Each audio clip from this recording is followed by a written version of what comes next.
नमस्कार। DD news पर आप देखना शुरू कर चुका है हमारा खास प्रोग्राम। इस वक्त मैं हूं लाल चंद्र सिंह। अगले घंटे में हम देखेंगे कुछ ऐसी खबरें जिन पर चर्चा जरूरी है, और ये चर्चा हम करेंगे अपने संवाददाताओं और खास मेहमानों के साथ। और आज सबसे पहले बात करेंगे कि पॉडकास्ट के जरिए प्रधानमंत्री नरेंद्र मोदी ने पूरी दुनिया के सामने अपना एजेंडा रखा, और वो भी रायसीना डायलॉग्स के शुरू होने से ठीक पहले। दिल्ली में रायसीना डायलॉग्स चल रहा है, तो उससे पहले प्रधानमंत्री का ये पॉडकास्ट दुनिया भर में छा गया। अमेरिकी राष्ट्रपति ट्रंप को तो इतना पसंद आया कि शेयर करने से रोक नहीं पाए। इस पर सबसे पहले बात करेंगे, और इसके बाद आज की खास चर्चा होगी खास मेहमानों के साथ कि वक्फ संशोधन पर सड़क पर हंगामा क्यों।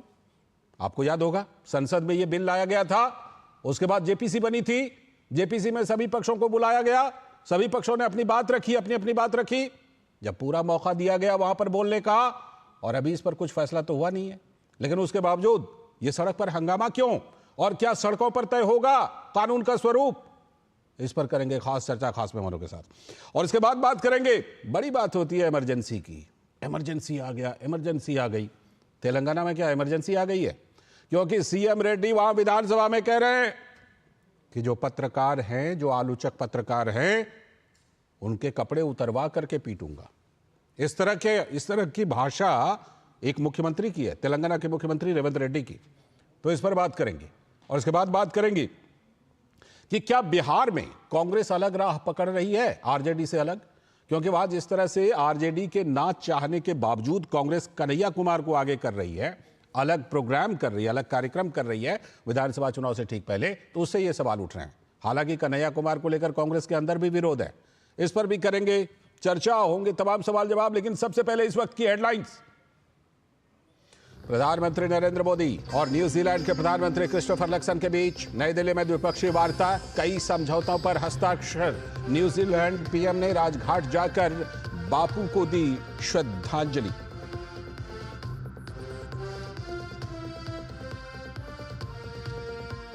प्रधानमंत्री नरेंद्र मोदी का अमेरिकी पॉडकास्टर लेक्स फ्रीडमैन के साथ पॉडकास्ट अंतर्राष्ट्रीय जगत में छा गया। अमेरिकी राष्ट्रपति ट्रंप भी हुए प्रभावित। सोशल मीडिया पर ट्रंप ने भी कर दिया शेयर।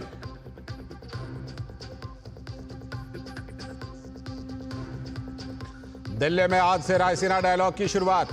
पीएम मोदी ने किया उद्घाटन। 125 देशों के प्रतिनिधि ले रहे हिस्सा। इस बार के डायलॉग का विषय काल चक्र, people, peace and planet.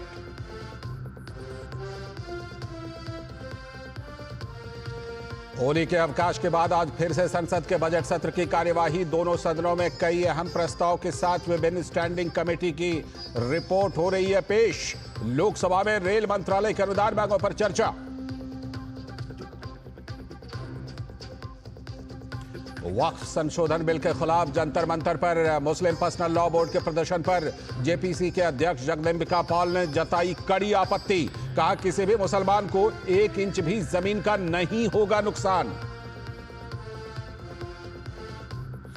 Himachal Pradesh के मुख्यमंत्री सुखो ने विधानसभा में बजट किया पेश। आम आदमी को दिया झटका। दूध की कीमतों में इजाफा, बढ़ाए गए 6 रुपए। इस समय सीधे लिए चलते हैं विदेश मंत्रालय की प्रेस वार्ता में। आपको a description of the broad contours of the visit, including the program, and subsequently I will try to answer any questions that you might have. So, at the invitation of the Prime Minister of India, Shri Narendra Modi, the Prime Minister of New Zealand, the Right Honourable Christopher Luxon, is on an official visit from 16th to the 20th of March.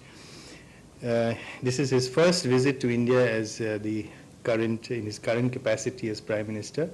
He is, of course, no stranger to India. He has been here multiple times in his previous incarnations as a business leader. He is the chief guest at the 10th Raisina Dialogue this year and will deliver the keynote address later today evening. As you know, there have been several high-level contacts between India and New Zealand in the past year. Prime Minister Lakson had telephonically congratulated Prime Minister Modi after he won his third term as Prime Minister. And Prime Minister Modi had also met Right Honourable Christopher Luxon on the margins of the East Asia Summit in Laos in October this year. Rashtrapati Ji undertook a very successful visit to New Zealand in August last year, at which time the Prime Minister Luxon had also called on Honorable Rashtrapati Ji. So as I said, Prime Minister Luxon arrived in New Delhi on the 16th, yesterday. He was warmly received by the Minister of State for Fisheries, Professor S.P. Singh Baghel, at the airport, and was also accorded a static guard of honor reception. Prime Minister is accompanied by 3 cabinet ministers, the Minister for Tourism and Hospitality, the Minister for Ethnic Communities, Sports and Recreation, and the Minister for Trade and Investment, Agriculture and Forestry. He is accompanied by a high-level delegation comprising of officials, business persons, representatives of the community, media and cultural groups. As he himself said, this is the largest delegation that has ever accompanied a Prime Minister of New Zealand to any foreign country. External Affairs Minister Dr. S. Jaishankar called on Prime Minister Luxon last evening. Today is the main day of official bilateral engagements. Prime Minister Luxon visited Rajghat to pay tribute to Mahatma Gandhi. This was followed by extensive bilateral talks, both in the restricted as well as delegation level at Hyderabad House. The talks covered the entire gamut of our bilateral relations looking forward in terms of defense and security, trade and investment, education and sports, tourism and people-to-people ties. The 2 Prime Ministers also shared their perspectives on global and regional issues, including on multilateral cooperation. They both witnessed the exchange of bilateral documents and MOUs in various fields. One was an MOU on defense cooperation. Another was an authorized economic operator mutual recognition agreement. A third on memorandum of cooperation on horticulture. Fourth was letter of intent on forestry. Fifth was on education cooperation, and the 6th was on as a memorandum on cooperation in sports. The 2 Prime Ministers also announced the launch of negotiations between India and New Zealand towards a balanced and mutually beneficial free trade agreement in a time-bound manner. Further, we were pleased to also welcome New Zealand to join the Indo-Pacific Oceans Initiative, IPOI, as well as the Coalition for Disaster Resilient Infrastructure. The joint statement has been issued and it is available on the Ministry of External Affairs website. The MOUs and exchange of MOUs was followed by statements to the media by both the Prime Ministers, which you must have witnessed, and a banquet lunch was also hosted by Prime Minister Shri Narendra Modi in honor of the visiting Prime Minister at Hyderabad House. Prime Minister Luxon is also scheduled to call on Honorable Rashtrapati Ji at Rashtrapati Bhavan in a little while. Prime Minister Modi will inaugurate the 10th edition of Raisina Dialogue, where Prime Minister Luxon is the chief guest, and he will deliver the inaugural keynote address. Shri J.P. Nadda, Minister of Health and Family Welfare, will also call on Prime Minister Luxon tomorrow. Tomorrow he is also likely to participate in a business event and address IIT Delhi. The Mumbai leg of the visit is on 19th and 20th of March, when he will meet the Governor of Maharashtra, Shri C.P. Radhakrishnan, the Chief Minister of Maharashtra, Shri Devendra Fadnavis, and leading Indian business leaders. Prime Minister Luxon was also scheduled to visit the Indian naval ship INS Surat and the Royal New Zealand ship HMNZS Terkaha, which is making a port call in Mumbai. Prime Minister Luxon will depart for New Zealand from Mumbai late on the night of March 20th. So far, this has been a highly substantive and productive visit with several positive outcomes. Both leaders share a great rapport, which was quite evident. It has helped push the agenda for an ambitious India-New Zealand partnership going forward. If you have any questions, I will take them now. Okay, we'll start from here. So, Siddhant. Beyond, my question is how much India's concerns regarding the Khalistani extremist element getting space in New Zealand was talked about. Last year we saw the so-called referendum being organized by them. So how much this was discussed and what are the assurances India got from New Zealand? Shivam. Hi, sir. Shivam Patel from Reuters. Could you please expand on the MOU between on the defense, please? Thank you. Uma. So I'm Huma Siddiqui. You talked about there was an agreement on the mobility. So what, if you can share more details, and as far as the agriculture sector is concerned, was that also discussed? And if you can share. I'll take these few now. Three. Okay. Okay. So Siddhant asked the question about Khalistan. Yes, certainly this was an issue that came up, and you would have seen references to that in Prime Minister's media statement as well. We do alert our friends to the activities of anti-India elements in their countries and their abuse of freedom of speech and other democratic freedoms to glorify terrorism and to threaten attacks against our diplomats or our parliament or our events in India. So these were also conveyed, and I must say that the government of New Zealand has been receptive as well as has taken our concerns on board in the past as well, and this was also the reaction that we got today. On defense, the MOU covers exchange of visits, exchange of training, exchange of ship visits to each other's ports, and joint activities, training, etc. It is really a large omnibus agreement. As you know, we already have a white shipping agreement with white shipping information exchange agreement with New Zealand, and this is taking our relationship, especially our naval relationship, forward. On mobility, both sides have agreed on two things. One is to move forward our FTA discussions in a time-bound manner, and at the same time also take forward our discussions on mobility for skilled professionals. So that is not an agreement that has been arrived at. It is a decision to advance these discussions. On agriculture, especially on forestry, it was also discussed. As you know, New Zealand is very strong in the areas of forestry, so technical cooperation and capacity building in forestry was a specific subject that was discussed, as well as in the case of horticulture, we have an agreement, an MOU that was signed in horticulture. So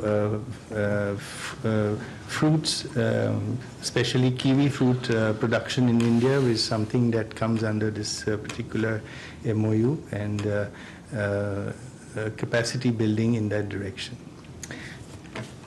Okay, Ubir, you have a question? Yes, sir. Sir, this is Ubir from the Tribune. Can you please elaborate on the MOU signed with New Zealand on forestry, sports, and horticulture?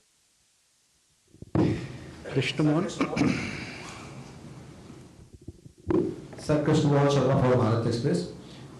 CPTPP पे और क्या आगे कुछ बात हुई इसमें, या जो बात हमारी पहले चल रही थी उसी पर रुक गई? कॉम्प्रिहेंसिव प्रोग्रेसिव एग्रीमेंट और हमारा बस न्यूजीलैंड उमाशंकर टीवी से। न्यूजीलैंड की टीम ने अपने प्रेस स्टेटमेंट में कहा कि इंडिया में डिप्लोमेटिक प्रेजेंस न्यूजीलैंड बढ़ाएगा क्योंकि यहाँ बहुत संभावनाएं हैं, तो उसका क्या कोई नया कॉन्सुलेट या क्या यहाँ पे स्टाफ बढ़ेगा, इस बारे में? Shall I take these three? One more. Okay. Okay. Sir Kadambini Sharma independent journalist sir tourism और एजुकेशन पर किस पॉइंट्स पर बात हुई, किन पॉइंट्स पर? फॉरेस्ट्री के बारे में मैंने ऑलरेडी एक्सप्लेन किया कि किस किस एरिया में हम कोऑपरेशन करने जा रहे हैं, and also in horticulture. Sports के बारे में training of our sports persons, sports medicine, and these are the areas that we wish to cooperate with New Zealand, and New Zealand and the MOU takes this forward.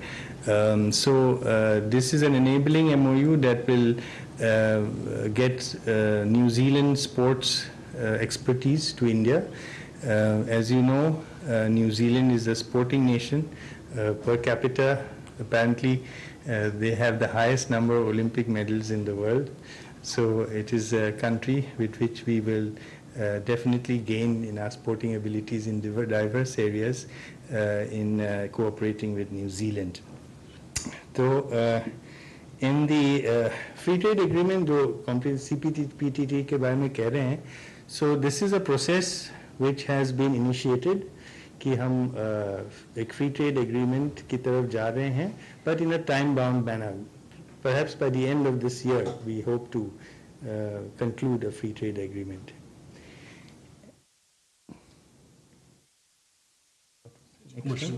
Strengthening position, diplomatic presence.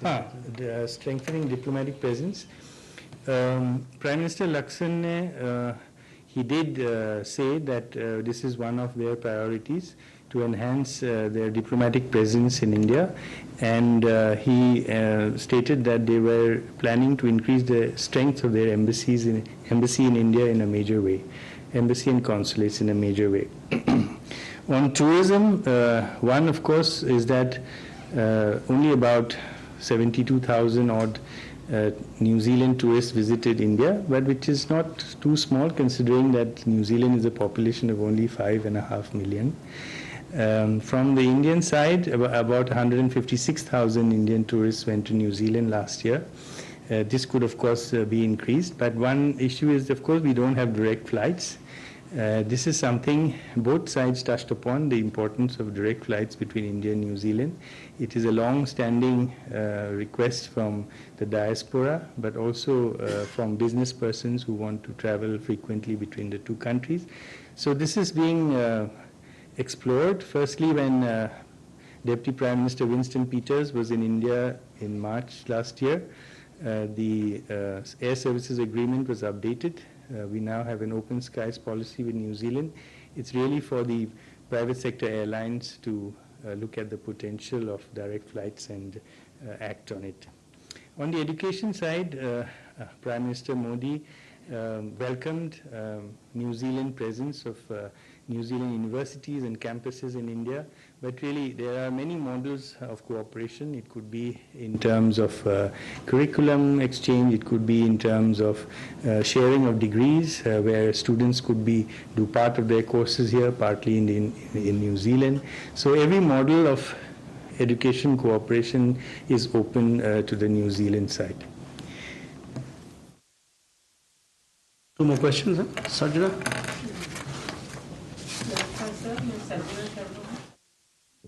Senuwar newspaper से sir, जैसे New Zealand में बहुत सारे Indians हैं जो illegally sponsor करते हैं, मान लीजिए किसी यहाँ के ट्रैवल एजेंट से उनका संपर्क रहता है और जिसको वो लेके जाते हैं वो भी पैसा लेते हैं और एजेंट भी पैसा लेता है। बहुत सारे लोग गुरुद्वारों में रुके हुए हैं जो वो पकड़े गए हैं, तो इसके बारे में सर भारत सरकार कुछ कड़े नियम बनाएगी क्या? वहाँ जाके वो लोग स्टूडेंट भी सफर कर रहे हैं और जो लोग काम के लिए जाते हैं वो भी सफर कर रहे हैं। नीरज सर नमस्कार, मैं नीरज सुबह प्रभा साक्षी से। सर, दोनों देशों के प्रधानमंत्री ने हिंद प्रशांत क्षेत्र में चुनौतीपूर्ण रणनीतिक दृष्टिकोण पर भी चर्चा की है, उसके बारे में कुछ विस्तार से जानकारी साझा कर सकते हैं?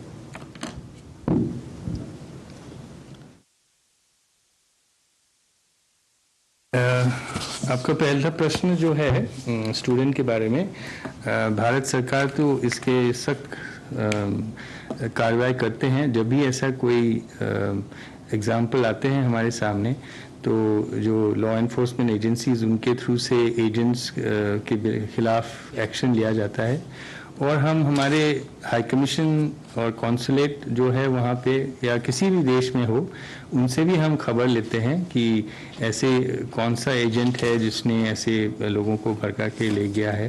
तो तब हम पुलिस अथॉरिटीज़ को ये इंफॉर्मेशन प्रोवाइड करते हैं और ऐसे कार्रवाई होता रहता है। ये नॉर्मल चीज़ है और होता रहेगा भी। दूसरी प्रश्न था इंडियन ओशन रीजन में हमारा जो कोऑपरेशन है। जैसे मैंने कहा, न्यूजीलैंड ने इंडो पैसिफिक ओशंस इनिशिएटिव में भागीदारी लिया है इस बार, पहली बार। ये वो लोग भी चाहते हैं और हम भी चाहते हैं कि दोनों देश हिंद महासागर में सेफ्टी, सिक्योरिटी, प्रॉस्पेरिटी, स्टेबिलिटी इन सब पे एक साथ काम करें। We are all for an open oceans, freedom of navigation, open commerce and region that is free from any intimidation, where prosperity, stability and peace reign. So these are common objectives of both India and New Zealand, and this is our vision for the Indo-Pacific, and we are glad that New Zealand has also joined the Indo-Pacific Oceans Initiative to uphold these interests and these principles. Thank you. With that, ladies and gentlemen, we come to the close of this press conference. Thank you very much. Thank you. सीधा प्रसारण आप देख रहे थे विदेश मंत्रालय की press वार्ता का, जिसमें विदेश मंत्रालय की प्रेस वार्ता में न्यूजीलैंड के प्रधानमंत्री की भारत यात्रा के बारे में विस्तार से जानकारी दी गई कि उनकी जो ये यात्रा है वो कितनी महत्वपूर्ण है। क्रिस्टोफर लक्सन की यात्रा, न्यूजीलैंड के प्रधानमंत्री की यात्रा और भारत और न्यूजीलैंड के जो संबंध हैं उसमें क्या कुछ खास है, और इस यात्रा के दौरान दोनों देशों के बीच किन मुद्दों पर बात हो रही है, किन मुद्दों पर समझौते हो रहे हैं। तो ये आप सीधा प्रसारण देख रहे थे, और अब बात करते हैं इस वक्त के एजेंडे की। और आज सबसे पहला एजेंडा जो हमारा है वो ये कि प्रधानमंत्री नरेंद्र मोदी ने कल शाम एक पॉडकास्ट किया था। आपने अगर उस पॉडकास्ट को देखा सुना होगा, प्रधानमंत्री ने अपील भी की थी सभी से देखने की।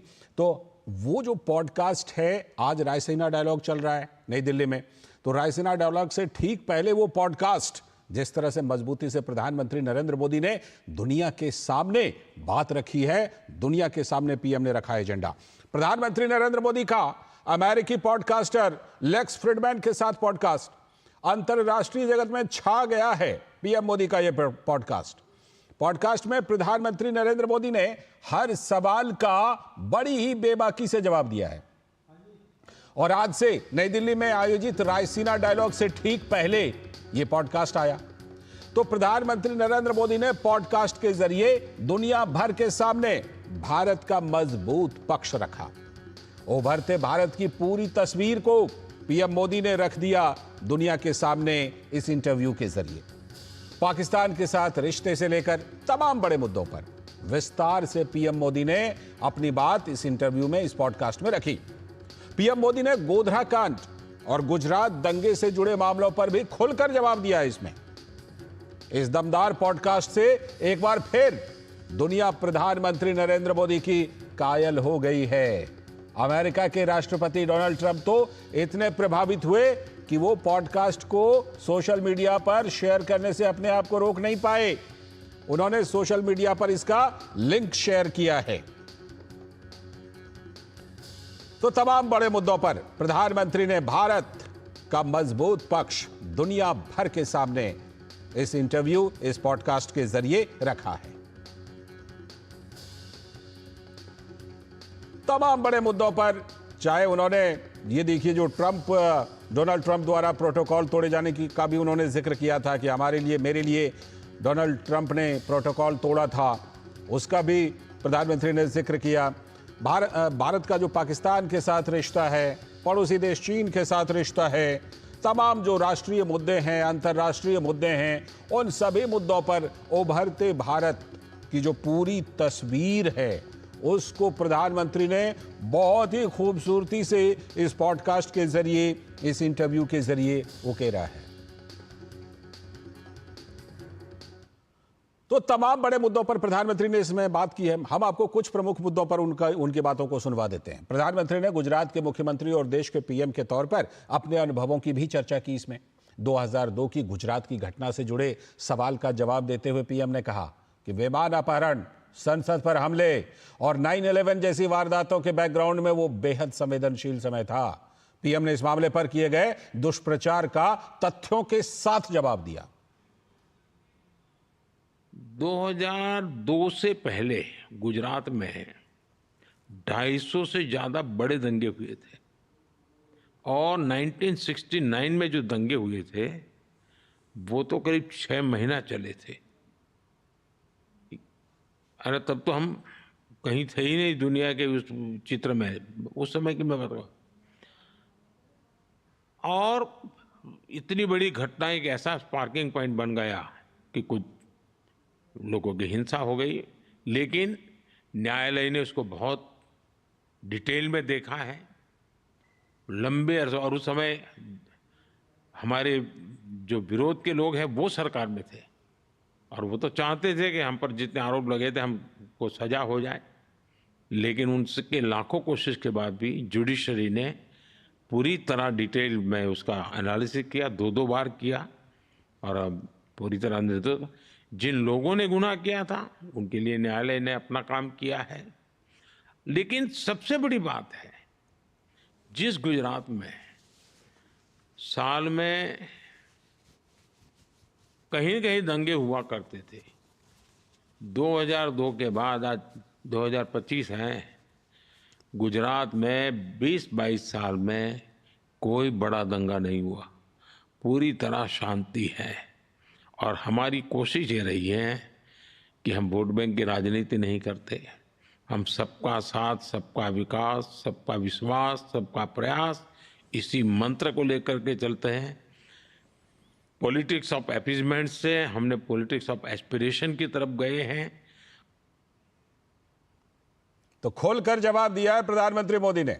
और पाकिस्तान के साथ रिश्तों से जुड़े सवाल का भी जवाब देते हुए पीएम ने कहा कि भारत ने तो हमेशा सकारात्मक पहल की कोशिश की, लेकिन जवाब नकारात्मक मिला। पीएम ने कहा कि पाकिस्तान की आतंक की नीति आज दुनिया में बेनकाब हो चुकी है। प्रॉक्सी वॉर चल रहा है। अब ये कोई आइडियोलॉजी नहीं है, आइडियोलॉजी ऐसी थोड़ी होती है, लोगों को मारो काटो, टेररिस्टों को एक्सपोर्ट करने का काम चल रहा है। और सिर्फ हमारे साथ ही नहीं, अब दुनिया में कहीं पर भी टेररिस्ट की घटना घटती है तो कहीं न कहीं सूत्र पाकिस्तान जाकर के अटकते हैं। अब देखिए 9/11 इतनी बड़ी घटना घटी अमेरिका में, उसका मेन जो सूत्रधार था ओसामा बिन लादेन, वो आखिर में कहाँ से मिला? पाकिस्तान में ही शरण लेके बैठा था। तो दुनिया पहचान गई है कि ये प्रकार से आतंकवादी प्रवृत्ति, आतंकवादी मानसिकता, और वो सिर्फ भारत ही नहीं दुनिया भर के लिए परेशानी का केंद्र बन चुका है। और हम लगातार उनको कहते रहे हैं कि इस रास्ते से किसका भला होगा, आप आतंकवाद के रास्ते को छोड़ दीजिए, ये स्टेट स्पॉन्सर्ड टेररिज्म जो है वो बंद होना चाहिए, नॉन स्टेट एक्टरों के हाथ में सब छोड़ दिया है, क्या होगा फायदा। और इसकी शांति के प्रयासों के लिए मैं खुद लाहौर चला गया था। मेरे प्रधानमंत्री बनने के बाद मैंने मेरे शपथ समारोह में पाकिस्तान को स्पेशली इनवाइट किया था ताकि एक शुभ शुरुआत हो, लेकिन हर बार हर अच्छे प्रयासों का परिणाम नकारात्मक निकला। बहुत ही बेबाकी के साथ और बहुत ही दमदार बातें प्रधानमंत्री ने कही हैं और तमाम बड़ी बातें कही हैं। समय की कमी है इसलिए सारी बातें तो आपको सुनवा नहीं सकते, कुछ बड़ी बातें आपको सुनवाई। और इस पर और ज्यादा बात करने के लिए हमारे साथ अखिलेश सुमन हमारे संवाददाता जुड़ चुके हैं। अखिलेश जी, सबसे पहली बात तो ये कि आज रायसीना डायलॉग इंटरनेशनल फोरम पर कितना महत्वपूर्ण हो चुका है, ये 10वां एपिसोड है रायसीना डायलॉग का। और उससे पहले कल प्रधानमंत्री का जो ये पूरा पॉडकास्ट आया, बहुत ही दमदार ढंग से प्रधानमंत्री ने मजबूती से अपनी सारी बातें और भारत को दुनिया के सामने इस पॉडकास्ट के जरिए रखा।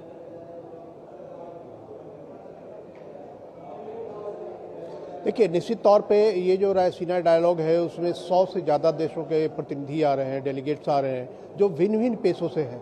वो स्ट्रेटजिक कम्युनिटी से भी हैं, वो ट्रेड कम्युनिटी से भी हैं, वो टीचिंग एकेडमिक कम्युनिटी से भी हैं, उसके अलावा वो डिप्लोमेटिक कम्युनिटी से भी हैं, उसके अलावा 20 विदेश मंत्री आ रहे हैं। तो आप समझ सकते हैं कि रायसीना डायलॉग इतने बड़े प्लेटफॉर्म पे उसके आयोजन होने के पहले प्रधानमंत्री नरेंद्र मोदी ने अगर पॉडकास्ट किया है, अमेरिकी पॉडकास्टर द्वारा पॉडकास्ट किया गया है, तो निश्चित तौर पे एक बड़ी बात है। इस रूप में बड़ी बात है कि जहाँ पे हमारा आयोजन हो रहा है वहाँ के प्रधानमंत्री दुनिया के सामने एक तरीके से खुद भी अपने पूरे विदेश नीति की, पूरे आंतरिक नीति की खुद अपने बारे में बता रहे हैं। तो निश्चित तौर पे इसका प्रभाव जो है ये रायसीना डायलॉग पर भी पड़ता है, इसका प्रभाव जो है दुनिया के अन्य देशों पर भी पड़ता है। और जैसा कि डोनाल्ड ट्रंप ने खुद इस बात से अपनी बात को निकाल करके उसको अगर अपने इसमें सोशल मीडिया पे पोस्ट किया है, तो कह सकते हैं कि आवाज़ जब एक बार निकलती है तो दूर तक जाती है, दूर तक चली गई, जहाँ तक इसे हिट करना था हिट कर गया।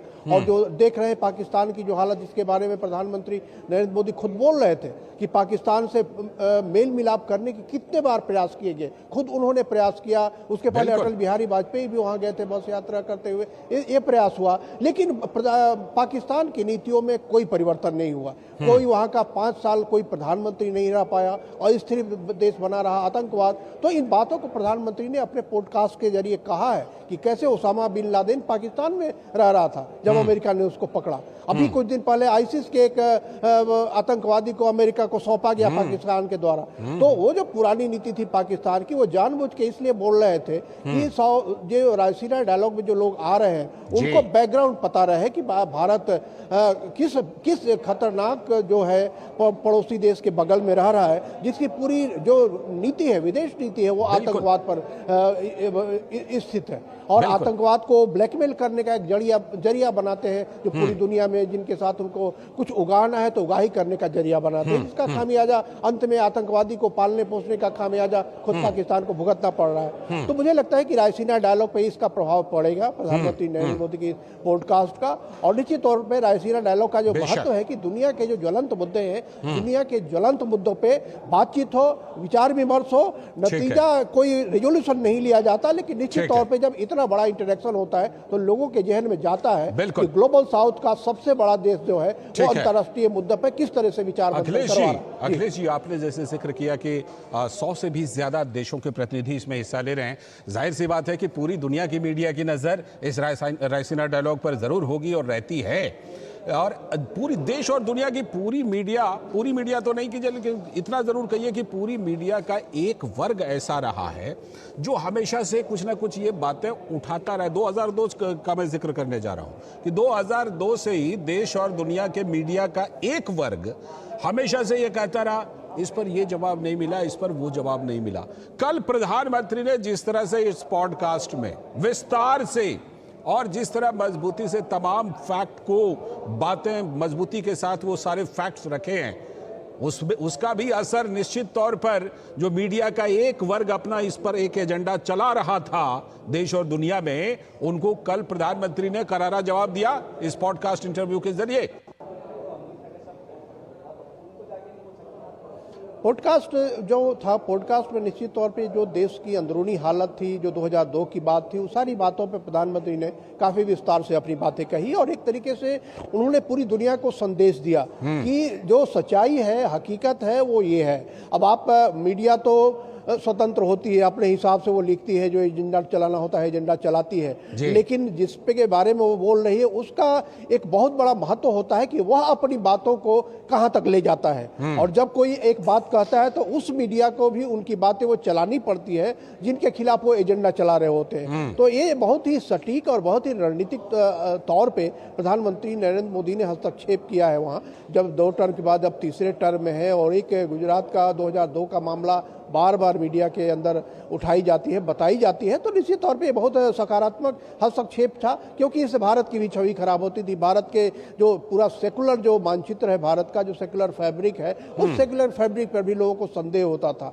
और इस तरह का माहौल बनाने से जो देश विरोध ताकतें जो देश के बाहर हैं उनको भी एक मिलता था कि भारत में जो इन्वेस्टमेंट अपॉर्चुनिटी को किस तरीके से हाथ जाए, क्योंकि आज की पूरी दुनिया जो है वो इन्वेस्टमेंट पे, ट्रेड पे, इस पे आधारित है। और अगर आप माहौल खराब दिखाएंगे भारत का तो उससे प्रभावित होना स्वाभाविक होता है। तो इसीलिए प्रधानमंत्री नरेंद्र मोदी ने एक बार फिर अपने पॉडकास्ट के जरिए से उन सारी बातों का जिक्र किया जिनके बारे में जो एजेंडा ड्रिवन मीडिया है वो चलाती थी। और मुझे लगता है कि उनको काफी जवाब मिल गया कि ये जवाब ये है, और इसके बाद जिसको उसे फॉलो करना है वो करेगा, जिसको जवाब नहीं समझना है वो नहीं समझेगा। लेकिन निश्चित तौर पे अपनी तरफ से जिसको समझाना है उन्होंने समझा दिया। जी, नैरेटिव को ध्वस्त करने का काम प्रधानमंत्री ने कल जरूर किया है। और एक बात और अखिलेश जी, कि जिस तरह से कि एआई का जिक्र करके और जो इंडस्ट्री 4.0 है उसमें जो मजबूत भारत की जो उपस्थिति है, दुनिया के पटल पर भारत की जो भूमिका है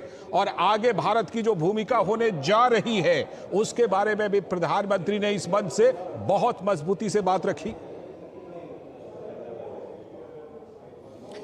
निश्चित तौर पे देखिए, जब कंप्यूटर का जमाना शुरू हुआ था तो भारत में जब कंप्यूटर आया तो लोगों में हिचकिचाहट थी। कंप्यूटराइजेशन के खिलाफ आंदोलन भी बहुत सारे हुए, लेकिन बाद में लोगों ने देखा कि कंप्यूटर के चलते कितनी जिंदगी आसान हुई, सटीक हुई, और जो सेवाएं मिल रही हैं, सेवाएं कितनी आसानी से लोगों तक पहुंच पाती है। तो वो दौर बढ़ते बढ़ते कंप्यूटर का हमारा जो पूरा स्किल फोर्स था वो पूरी दुनिया में जाके सॉफ्टवेयर इंडस्ट्री में छा गया। एक तरह से कह सकते हैं कि पूरी दुनिया की जो सॉफ्टवेयर इंडस्ट्री है उसमें भारत के लोगों का प्रमुख योगदान रहा है, चाहे वो अमेरिका का सिलिकॉन वैली हो या इंग्लैंड का हो, कहीं का भी सॉफ्टवेयर इंडस्ट्री है, कंप्यूटर इंडस्ट्री है। उसके अलावा जो एनालिसिस की जो पूरी इंडस्ट्री है, इकोनॉमिक एंड पॉलिटिकल एनालिसिस, उसमें भारत के लोगों ने बहुत गंभीर भूमिका निभाई, इसीलिए कि कंप्यूटर पे तुरंत महारत हासिल कर लिया।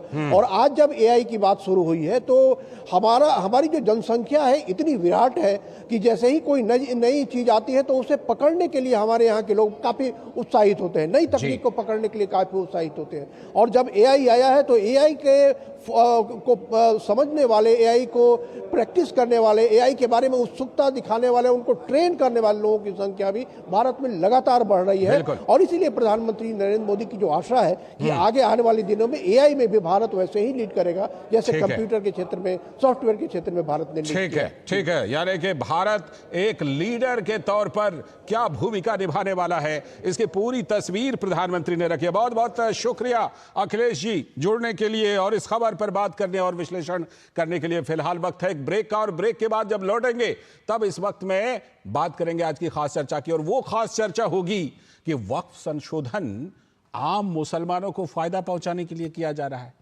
तो फिर इसका विरोध क्यों, और वो भी विरोध सड़क पर क्यों, इस पर करेंगे खास चर्चा खास मेहमानों के साथ। अभी वक्त है ब्रेक का।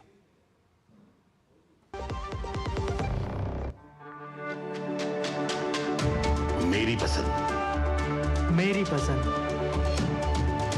मेरी पसंद, मेरी पसंद,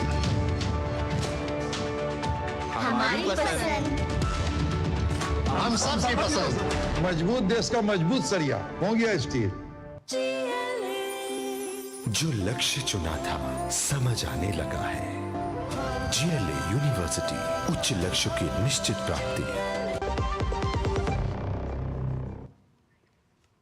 स्वागत है ब्रेक के बाद। डीडी न्यूज पर आप देख रहे हैं इस वक्त, और अब बारी आ गई आज की खास चर्चा की। और खास चर्चा आज वक्फ पर हंगामा क्यों, वक्फ संशोधन पर सड़क पर हंगामा क्यों, यह बड़ा सवाल है।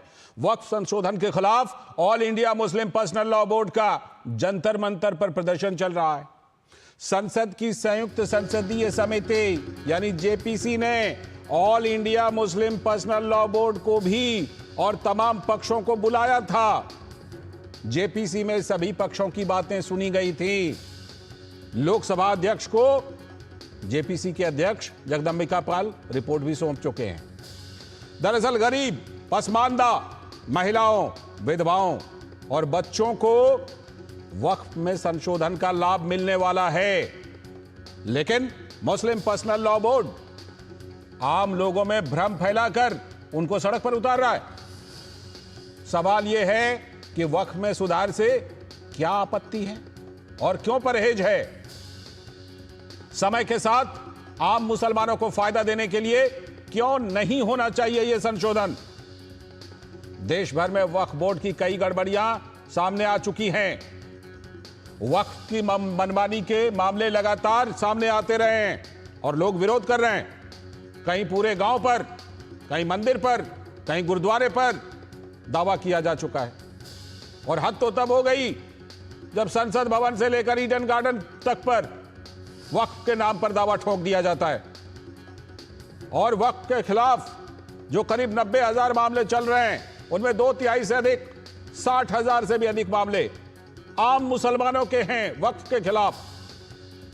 तो ऐसे में वक्फ के कामकाज को पारदर्शी बनाने से क्यों है परहेज? और क्या सड़क पर उतरकर इन सुधारों को रोका जाएगा? ये बड़े सवाल हैं जिस पर आज हम खास चर्चा करने वाले हैं खास मेहमानों के साथ।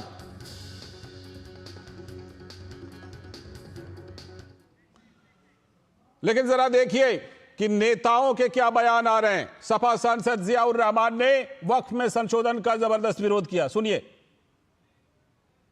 अब जगदम्बिका पाल जी जो चेयरमैन साहब हैं, मैं वैसे सम्मान करता हूं, लेकिन वो थोड़ी हमको समझाएंगे कि हमारे समाज के लिए क्या बेहतर है। अब अगर मैं उनसे कहने लगूं कि उनके समाज के लिए क्या बेहतर है, तो ये चीज तो अजीब टाइप की बात होती है। अरे क्या हमारे लिए जो बेहतर है, जबरदस्ती बिल को थोपने का क्यों काम सरकार कर रही है? क्यों हठधर्मी पे अड़ी हुई है? ये जबरदस्ती बिल नहीं थोपना चाहिए। ये जब पूरे समाज के खिलाफ है और एक हिंदुस्तान के अंदर एक विवाद नए को जन्म दे रहा है, जिससे विकास को हटा करके आपस में एक नया इख्तलाफ पैदा हो रहा है, इसके हम पूरी तरह से पुरजोर तरह से मजम्मत करते हैं और इस बिल की मुखालफत करते हैं। पूछा जाना चाहिए जियाउर रहमान से कि जब 1993 में उनके मसलों को संसद ने समझ लिया, तो आज वही संसद उनके मसलों को क्यों नहीं समझ सकती? बहरहाल कांग्रेस नेता इमरान मसूद का कहना है कि यह सरकार सब बर्बाद कर देगी। देखिए, सरकार का जो हमने बार बार कहा है कि 1995 का कानून अपने आप में पूरा था, उसमें कोई कमी होती तो आप करते। आपने तो सारा का सारा ही बदल दिया, पूरा छोड़ दिया आपने। सब बर्बाद करने की तैयारी है, पूरा बर्बाद कर देंगे, कुछ छोड़ेंगे नहीं है। वही 1995 के कानून का हवाला दे रहे हैं। वही AIMM के प्रमुख असदुद्दीन ओवैसी का कहना है कि इस संशोधन के बाद वक्फ बचेगा ही नहीं। दिल्ली में 123 प्रॉपर्टीज हैं जिसको दिल्ली वक्फ बोर्ड कहता है हमारी है और गवर्नमेंट बोलती है हमारी है। पार्लियामेंट सामने की मस्जिद आप देखते हैं ना, वो सरकार कहती है हमारी प्रॉपर्टी है। कल कलेक्टर ऑर्डर करेगा और नोटिस लगा देगा गवर्नमेंट प्रॉपर्टी। वही तो कर रहे हैं। और हिंदू धर्म में, सिखों के धर्म में, जैन धर्म में, बौद्ध धर्म में उनके जो मजहबी बोर्ड्स हैं, उसमें तो कोई उन्हीं का मजहब का नहीं बन सकता है। यहां पर आप कैसे बना रहे हैं फिर? और ज्यादा बना सकते हैं क्या? इससे वक्फ को बचाने का कोई ताल्लुक नहीं है। लेकिन भाजपा के प्रवक्ता शहजाद पूनावाला ने जवाब दिया, कहा कि स्टे के नाम पर अपोजिशन मुस्लिम पक्ष को भड़काने का काम कर रहा है। जो वोट बैंक की दुकान चलाते हैं, चाहे वो AIMPLB जैसी तंजीमें हो या इसे सपोर्ट देने वाले राजनीतिक इसके आका कांग्रेस, तृणमूल कांग्रेस, समाजवादी पार्टी, MIM, ये लगातार वक्फ के नाम पर मुस्लिम समाज को भड़काने की कोशिश कर रहे हैं। पहले ये कहते थे CA आएगा, नागरिकता छिन जाएगी। एक की नागरिकता नहीं छिनी। अब कहते हैं वक्फ आएगा, ज़मीनें और मस्जिदें छिन जाएगी। ऐसा कुछ नहीं होने वाला। वक्फ के संशोधन की बात तो खुद मुसलमानों ने की है, पर इसको हिंदू मुसलमान बनाने की कोशिश समाजवादी पार्टी, कांग्रेस, तृणमूल कांग्रेस कर रही है। और सबसे महत्वपूर्ण बात कि JPC के अध्यक्ष जगदम्बिका पाल का कहना है कि अपोजिशन तुष्टीकरण की राजनीति कर रहा है। हमने उस all India Muslim personal law board को बुलाया भी था और उनको 4 घंटे हमने सुना, और जमायत उलमा हिंद को बुलाया। जब सभी को बुलाया, सारे स्टेक होल्डर्स के साथ डिस्कस किया, विपक्ष के जो सांसद जा रहे हैं उनको हमने उनके व्यूज को रिकॉर्ड किया है और यहाँ तक कि अपनी रिपोर्ट दिया। उसके साथ जो डिसेंट नोट है वो भी हमने लगाया 228 पेज का।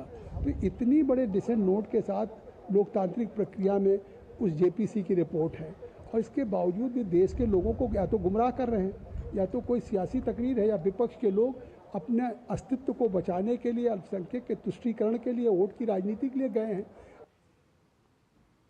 तो आपने सभी की बातें सुनी, और सबसे बड़ा सवाल यह है कि कह रहे थे कि वक्फ के मामले को लेकर संसद क्यों तय करेगी। सवाल यह है कि वक्फ बोर्ड का गठन से लेकर के तमाम संशोधन, और जिस समय बेमिसाल, बेहिसाब अधिकार दे दिए गए थे, वो भी तो इसी संसद से हुआ था। लेकिन उस समय बड़ा बढ़िया लगा, यानी मीठा मीठा गप गप, कड़वा कड़वा थू थू, ये वाली बात जो इस तरह के कुछ नेता हैं उनको ऐसा लग रहा है। और फिलहाल इस पर खास चर्चा शुरू करते हैं। हमारे साथ जुड़ चुके हैं इस समय दुष्यंत नागर जी, राजनीतिक विश्लेषक हैं, कांग्रेस के पक्ष में मजबूती से बातें रखते हैं। स्वागत, नमस्कार। साथ में हमारे साथ राजकिशोर तिवारी जी, वरिष्ठ पत्रकार, बहुत बहुत स्वागत राजकिशोर जी आपका, नमस्ते। मैं जरा राजकिशोर जी से इस चर्चा को विस्तार देता हूं। राजकिशोर जी, अभी जियाउर रहमान की बातें हम सुनवा रहे थे, कह रहे हैं कि इसमें संसद का क्या काम। अब बेसिक सवाल यह है कि वक्फ बोर्ड के गठन से लेकर के जो तमाम संशोधन हुए, जिसमें बेहिसाब हक दे दिए गए, मनमानी करने का पूरा अधिकार दे दिया गया, वो भी तो संसद नहीं समझ करके दिया था। उसमें भी तो उस समय संसद का हस्तक्षेप बड़ा अच्छा लगा। और अब जब संसद, वही संसद अगर उसमें कुछ संशोधन करना चाहती है आम मुसलमानों के हक में, तो अब वो चीज स्वीकार नहीं है। ये क्या, ये जो दोहरा स्टैंडर्ड है, जो all India Muslim personal law board है, उनकी बात तो छोड़िए, ये तो हमारे नेताओं के मुंह से ऐसी बातें निकल रही हैं। राजकिशोर जी। बिल्कुल लालचंद जी, देखिए पहली बात तो सबसे आपत्तिजनक बात तो यहाँ पर यह है कि ये कहना कि संसद कौन होती है हमारे मामले तय करने वाली, और ये एक सांसद बोल रहा है, कुछ होती, ये सांसद बोल रहा है, जियाउर रहमान बर्ग बोल रहे हैं, और संसद ही होती। देखिए आप ये सोच क्या है, सबसे खतरनाक सोच है। देखिए जब शाह बानू कांड हुआ तो मुझे याद है आरिफ मोहम्मद खान उस समय जब गृह राज्य मंत्री थे, जब उनको इस्तीफा दिया गया, उस समय उन्होंने क्या कहा था?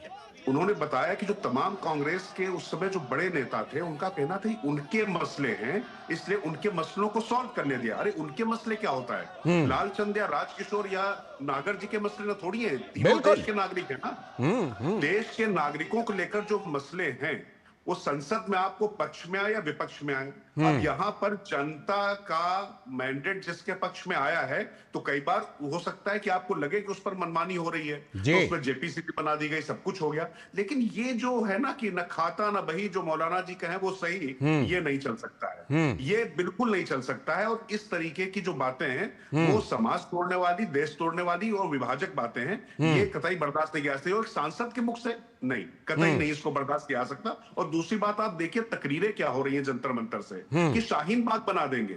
अरे शाहीन बाग ना हो गया, सोमनाथ का मंदिर हो गया, या आपने कोई बहुत बड़ा कोई मस्जिद बना दी, या आपने कोई गुरुद्वारा बना दिया, क्या बना दिया? आप हमेशा विध्वंस की, दबाव की और इस तरीके की अतिवादी राजनीति करेंगे और उसको सहन किया जाएगा? नहीं। बार बार दबाव बनाकर जो ये प्रयास किए जाते रहे, बार बार कानून को पीछे छोड़ा जाता रहा, और वक्त के नाम पर जो मोहम्मद साहब ने कहा था कि लोगों की मदद करें, क्या उस नियत के तहत यहाँ पर, और आप कहें कि भैया आप हिंदू हैं, आप इस मामले में बोलने वाले कौन होते हैं? अरे गजब बात है। फिर तो के आसिफ को जो है फिर मदर इंडिया भी नहीं बनानी चाहिए थी। बिल्कुल बिल्कुल, अगर इस तरीके की बात कर देंगे तो फिर तो बड़ी गड़बड़ हो जाएगी ना। ऐसे नहीं होता है। कहने का मतलब यहाँ पर यह है कि कुल मिलाकर जो लोगों को फायदा पहुंचाने के लिए उस कानून पर, अब चूंकि वक्त कम है लालचंद जी, चर्चा लंबी हो सकती है, कैसे महिलाओं को दूर रखा गया और जो मजलूम मुसलमान हैं उनको दूर रखा गया, और ये सबसे ज्यादा दिक्कत मुसलमानों के बीच में ही है। बिल्कुल, भू माफिया किस तरीके से वक्त के नाम पर जमीनों की सौदेबाजी कर रहे हैं, लोगों का हक मांग रहे हैं, ये सिर्फ आप मुस्लिमों के बीच में जाकर पूछिए। और हम और बिल्कुल, हमने वो डेटा भी दिया राजकिशोर जी, हमने वो डेटा भी दिया कि जो करीब 90,000 मामले दायर हुए हैं, उसमें 2/3 से अधिक मामले तो आम मुसलमानों के हैं वक्फ के खिलाफ। 60,000 से भी अधिक मामले में। और आता हूं आपके पास दुष्यंत नागर जी। दुष्यंत नागर जी, अभी कांग्रेस के नेता कह रहे थे 1995 में सब कुछ बड़ा बढ़िया हो गया था, अब क्यों उसमें कोई छेड़छाड़? कोई सांसद कह रहे हैं संसद का इसमें काम, क्या काम? कोई कह रहा है इसमें हिंदुओं का क्या काम? सवाल यह है कि वक्फ बोर्ड के गठन से लेकर संशोधन तक सब कुछ संसद ने ही किया था। सवाल यह है कि जिस समय यह सब हुआ था उस समय भी हिंदू थे संसद के अंदर, और अब जाकर के जब कुछ संशोधन किया जा रहा है तो पेट में दर्द और मरोड़, और इतना जबरदस्त मरोड़ हो रहा है कि सड़कों पर कह रहे शाहीन बाग बना देंगे, सड़कों को जाम कर देंगे, और इसमें हमारे नेताओं का इस तरह का समर्थन कहा जा रहा है। और ये सारी चीजें जो नेताओं का ये रवैया है, मुझे लगता है कहीं ना कहीं इस कट्टरता को, इस तरह के नाइंसाफी वाली सोच को हमारे नेताओं ने बढ़ावा दिया है। दुष्यंत नागर जी।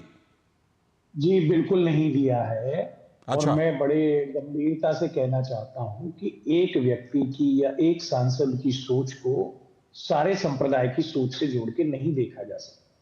संसद की देश में सुप्रीमेसी है, संसद सुप्रीम स्थान है, और संसद में जिनको भी हमारे सांसद हैं उनको देश के संविधान में संशोधन करने का, नए कानून बनाने का पूर्ण अधिकार है।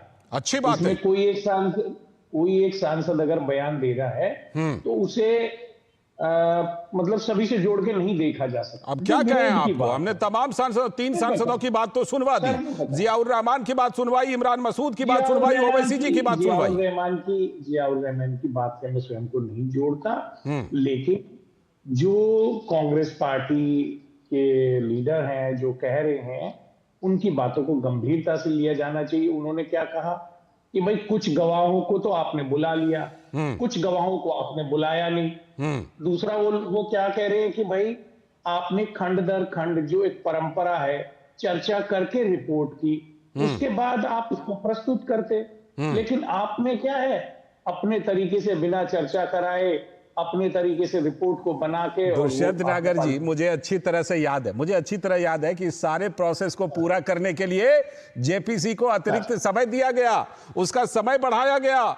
एक सेशन में, पिछले सेशन में आना था, लेकिन उसको अगले सेशन तक बढ़ाया गया। लोकसभा अध्यक्ष ने उसकी स्पेशल परमिशन दी। ये सारी चीजें हमारे आपके सामने है। सर, अगर सरकार की मंशा ठीक है तो पुनः भेज दीजिए जेपीसी के लिए। लीजिए, अब ये जेपीसी जिंदगी भर एक मुद्दे पर जेपीसी खेलते रहे क्या हो गया जी? 15 दिन लग जाएंगे, 1 महीना लग जाएगा। यही तर्क तो उस समय दिए थे जब 3 महीने के लिए बढ़ाया था जी। लेकिन गंभीरता के साथ सरकार को बड़ा दिल दिखाते हुए, अब कितना बड़ा दिल दिखाएं जी, उनको जोड़ते हुए आगे बढ़ना चाहिए। देखिए, फिर तो ये टालने वाली बात हो गई दुष्यंत नागर जी। टालने वाली बात और नहीं क्या है सर, मैं और क्या फिर ये बताइए, पर्याप्त समय दिया गया, समय बढ़ाया गया। रायसीना का जो आपने चर्चा की, प्रधानमंत्री के ऊपर चर्चा की, अगर आप विपक्ष की बातों को जोड़ेंगे, उनके संशोधनों को, उनके विचारों को अपने साथ इंडोर्स करेंगे तो देश और दुनिया में अच्छा मैसेज किया है ना दुष्यंत नागर जी। लेकिन वो अटकाने भटकाने और लटकाने के भी खिलाफ तो हैं। अटकाने भटकाने और लटकाने के खिलाफ हैं कि नहीं, वो नहीं होने देंगे। अटका रहा है ना साहब, कोई भटका रहा है ना कोई लटका रहा है। वही हो रहा है जी दुष्यंत नागर जी, वही हो रहा है। मैं आता हूँ, लौटता हूँ। राजकिशोर जी, किस तरह से हमने देखा एक्सटेंशन दिया गया था, अब कह रहे हैं और 15 दिन दे दीजिए, और 20 दिन दे दीजिए। तो ये लटकाने भटकाने अटकाने वाली बात नहीं है, ये टाल मटोल करने वाली बात नहीं है क्या? देखिए लालचंद जी, यहाँ पर आप 15 दिन नहीं 15 साल भी दे दीजिए, लेकिन वो जिनको नहीं मानना है वो नहीं मानेंगे। सच बात। वो बहुमत की बात या जो कानून की बात नहीं मानी, उन्होंने कानून अपने हिसाब से अपनी सुविधा के मुताबिक उसको तब्दील करवाया है, और ये अब उनको लगता है कि उनके अधिकारों में ये अनावश्यक हस्तक्षेप है, उनको ऐसा लगता है। जबकि जिस तरीके से वो, मैं उसको कहूंगा ड्रैकोनियन लॉ था, जो वक्त को जिस तरीके से असीमित अधिकार दिए गए हैं, वो अपने आप में इस तारीख का एक बहुत गजब मामला था। वो इतनी ताकत आप किसी संस्था को कैसे दे सकते हैं कि जो कलेक्टर या जज कहीं पर भी कोई सुनवाई ना हो सके, जो उन्होंने कह दिया वो हो गया। ऐसा नहीं हो सकता है किसी भी कानून वाले मुल्क में। मुझे नहीं लगता इस तरीके का कानून हो सकता। और दूसरी बात है, जो बात अभी दुष्यंत जी कह रहे थे कि कांग्रेस से भी इमरान मसूद ने जो कहा वो भी सुनना चाहिए। वो कांग्रेस से ही थे। और इमरान मसूद ने अगर गलत कहा तो उसका खंडन करना चाहिए कांग्रेस की तरफ से। और इमरान मसूद कह रहे हैं कि सब बर्बाद कर दिया, अब सब बर्बाद कर दिया। मैं क्या कहूं, हाँ, निश्चित तौर से जो वक्त का जो मौजूदा स्वरूप है उसको बर्बाद होना ही चाहिए, उसको नेस्तनाबूद होना चाहिए। और वक्त क्या, किसी भी संस्था के पास अगर इस तरीके के असीमित अधिकार हैं जो किसी भी मजलूम की सुनवाई न कर सके, और मैं फिर आपसे कह रहा हूं, इसको हिंदू मुस्लिम बनाने की आवश्यकता नहीं है। बिल्कुल नहीं। की संपत्ति से सबसे ज्यादा अगर कोई पीड़ित और प्रताड़ित है तो वो मुस्लिम समुदाय के लोग ही हैं। और आप अगर ये कह दें कि नहीं हम मुसलमान जो हैं अपने मामले आपस में देख लेंगे, ऐसे हिंदू कह देंगे, ऐसे सिख कह देंगे, ऐसे ईसाई कह देंगे, नहीं, ये मुल्क ऐसे नहीं चल सकता है। मुल्क संविधान से चलेगा, कानून से चलेगा, और जो सबके अधिकार हैं उनकी सुरक्षा करना इस संसद का, सरकार का और हम सबका दायित्व है। उस पर खुलकर बात करनी पड़ेगी। इस तरीके से इन चीजों को स्वीकार नहीं किया जा बिल्कुल वही खुलकर हम चर्चा कर रहे हैं। और हाँ, आ रहा हूं दुष्यंत नागर जी, आप जवाब दीजिएगा। मैं एक चीज और जोड़ देता हूं, जब राजीव गांधी जी की सरकार थी तो सरकार कुछ मुट्ठी भर कट्टरपंथियों के आगे झुक गई शाहबानो वाले मामले में। इस समय सरकार तो नहीं है, लेकिन जो मुस्लिम पर्सनल लॉ बोर्ड सड़क पर उतरा है उसको लेकर के कांग्रेस समेत विपक्षी पार्टियां उनको समर्थन कर रही हैं। सवाल तो उठेगा। देखिए, मैं बड़ी विनम्रता के साथ ये कहना चाहता हूं राजकिशोर जी से कि भाई जिस तरह से अन्य धर्म की धार्मिक संपत्तियों को मैनेज करने के लिए कानून बने हैं उसी तरह का बनाइए आप। कहां? नहीं, तथ्यात्मक रूप से आइए यहां पर। कहां है इस तरह का, जो है इस तरह का कौन कौन से धर्म के लिए, जरा बताइए। नहीं, देखिए, मैं विशेष रूप से किसी धर्म का नाम क्यों, जब हम इस्लाम धर्म के लिए वक्फ बोर्ड का नाम ले रहे हैं, वैसे आप बता दीजिए ना कि बौद्ध धर्म के लिए ये बोर्ड है, जैन धर्म के लिए ये बोर्ड है, इस तरह से बता दीजिए ना आप। देखिए, जिस तरह से इस जो प्रस्तावित संशोधन है उसमें डीएम को आप वो उसका जवाब दे नहीं रहे हैं। आपने जो कहा दूसरे धर्मों के लिए बोर्ड है, आप उसका जवाब दीजिए। डीएम को कस्टोडियन बना दिया है। अब डीएम साहब है, आपने अन्य धर्म के लोगों को उसमें सम्मिलित करने का प्रावधान कर दिया है। तो कल को कहीं पे कोई व्यक्ति प्रॉपर्टियों को किसी को बेच दे, किसी को हस्तांतरित कर दे, तो बहुत सारे सवाल इस तरह के आ रहे हैं। इससे कई गुना ज्यादा सवाल तो वक्फ बोर्ड की मनमानी पर आ चुके हैं। इससे कई गुना ज्यादा सवाल तो वक्फ बोर्ड की मनमानी पर आ चुके हैं। लोग अदालत तक नहीं जा पा रहे हैं, बेटी की शादी नहीं कर पा रहे हैं वक्फ बोर्ड के बिना क्लियरेंस के।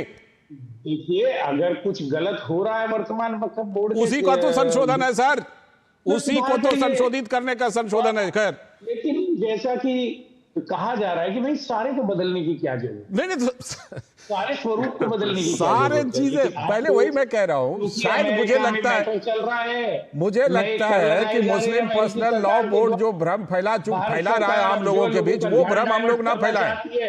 वो भ्रम यहाँ ना फैलाएं। हम लोग इस मामले में कैंडिड रहे हैं कि संशोधन क्या है। ठीक है, संशोधन क्या है वो और क्यों है, इस मामले में कम से कम हम आप तो क्लियर हैं। या किसी और धर्म के जो संस्था है, धार्मिक संस्था है, उसमें क्या किसी अन्य धर्म के लोग हैं शामिल? मैं राजकिशोर जी को ला रहा हूँ। राजकिशोर जी आ रहा हूँ। दुष्यंत जी, पहली बात तो यह है कि किसी भी धर्म में पहली बात तो ये समझ लीजिए कि इस तरीके से दूसरे की संपत्तियों पर दावा ठोकने के बाद उसी धर्म के धर्माधिकारी को या मठाधीश को उसका फैसला करने का अधिकार नहीं है। दूसरी बात है, वक्फ बोर्ड को जिस तरीके से संवैधानिक शक्तियां प्रदान की गई है संविधान के द्वारा, वो अपने आप में बड़ी संवैधानिक है। आप हिंदू, बौद्ध, जैन या सिख धर्म की बात करें, अगर एसजीपीसी की बात करें, तमाम उसकी बात करें, तो इस तरीके के अधिकार वही नहीं है। और फिर अगर ये सवाल मैंने बार-बार पूछा, मैंने दुष्यंत जी से बार-बार पूछा, बता दीजिए दूसरे धर्म के लिए। हाँ। और फिर दूसरी बात है कि कुंभ मेले का आयोजन अगर आजम खान करवा सकते हैं और वहां पर भी जाके श्रद्धालु वहां पर डुबकी लगा सकते हैं, तो फिर इस तरीके की आपत्तियां, इनका कोई मतलब नहीं है। कोई मतलब नहीं है। और एक सेक्युलर देश में इस तरह की बात होगी क्या? हम कहते हैं 1947 के बाद, दुष्यंत नागर जी, 1947 के बाद हमने जो पाकिस्तान जो बांट करके दिया, जो ये भारत बचा, ये जो बचा खुचा टुकड़ा है, ये क्या है? ये सेक्युलर भारत है ना? आप ही बता दीजिए सर, ये क्या है? तो ठीक है, मैं इस चर्चा को फिलहाल यहां पर रोकता हूं। सीधे चलते हैं, वित्त मंत्री निर्मला सीतारमण प्रेस कॉन्फ्रेंस कर रही हैं।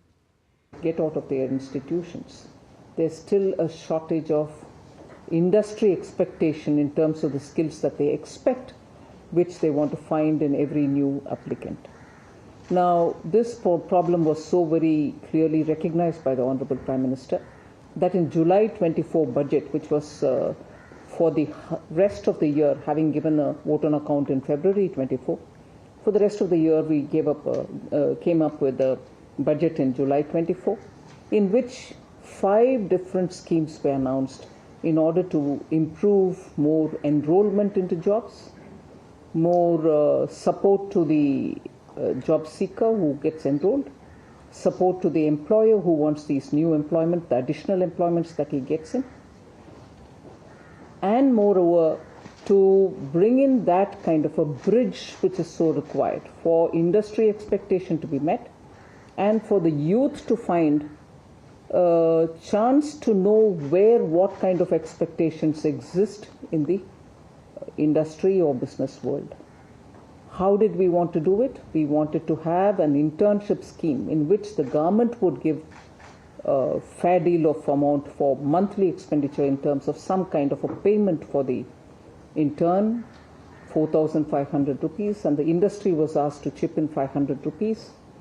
And we expected the top 500 companies or businesses to give that exposure to these youth who were non-IIT students, who were not coming from well-known institutions. We are not coming from metropolitan cities. Not that the metropolitan cities are excluded, but aiming at getting Tier 3, Tier 2 students to come in so that they understand what is the expectation of the job market and how much of additional skills that they have to acquire, and also to get a view of how the jobs work in a shop floor, in a business house, in a servicing center, in a logistics firm, whatever. So they understand what's the scope of job availability and where does he possibly try to fit in himself, and for fitting in, what is it that he needs to acquire. So essentially a gap filling, bridging, exposing, and also giving the complete exposure for the individual is the objective of this internship scheme which we brought in July. And in October we came up with a first pilot in which I was glad to see at least 300 odd companies coming in. And later enrollment was started. There was a transparent process through which the website was available. People could go register themselves saying, I'm from this PIN code. As much as possible through the system itself, every intern applicant was tried to be placed in the area from which he came, literally within the district, if not the neighboring district. No one was expected to get out too far unless they chose to want to, they choose saying, I want to go this far. So the system was very automated. It was very clearly supportive of all the proactive provisions in the Constitution so that nobody is missed out. People who needed that additional support were given. The reservation policy was also introduced into it. But the companies were given a short list through which they could choose who they wanted to. So it was no compulsion on the industry, no interference in their management process, but yet making industry realize that they should also take a step forward to give that opportunity for people who want to understand what is it that which they have to acquire so that they are better ready for the markets. So the pilot ran, and the second pilot, if I may call that, is now expanded, and I understand it covers more than 735 districts in the country, which means all states are covered, union territories are covered, and in this second phase, more industries have come forward, 325 industries have come forward. But even with this, and I think I appreciate the industry's readiness to come forward and offer positions, but for a country of our size, and with the objective that the top 500 companies participate, we still have some way to go. I would appeal to the industry to make sure that the rest of them, beyond the 300 who have come forward, should also participate. This is a national cause. Nobody is expecting you to cut your profits, or nobody is expecting industry to face loss. The government is chipping in money. We need to give that confidence to our youth. We need our youth to understand what it takes to get into such top 500 companies if they ready themselves, if only they ready themselves. If they don't ready themselves, they're not going to be wanted by the industry. So I would think Indian industry. सीधा प्रसारण आप वित्त मंत्री निर्मला सीतारमण के press conference का सुन रहे थे। PM internship योजना के मोबाइल ऐप लॉन्च का ये कार्यक्रम है, जिसकी घोषणा बजट इसी बार के बजट में की गई थी। उसी पर वित्त मंत्री निर्मला सीतारमण ये प्रेस कॉन्फ्रेंस करके विस्तार से जानकारी दे रही थी। और अब इस वक्त में हम बात करने वाले हैं तेलंगाना से एक बड़ी खबर और चिंताजनक खबर। इमरजेंसी की बात होती है तो क्या तेलंगाना में सीएम जो है वो इमरजेंसी जैसी बात कर रहे हैं? तेलंगाना के मुख्यमंत्री रेवंत रेड्डी ने दी मीडिया को खुलकर धमकी। सीएम ने जनप्रतिनिधियों के बारे में आपत्तिजनक सामग्री पोस्ट करने वालों को कड़ी चेतावनी दी है।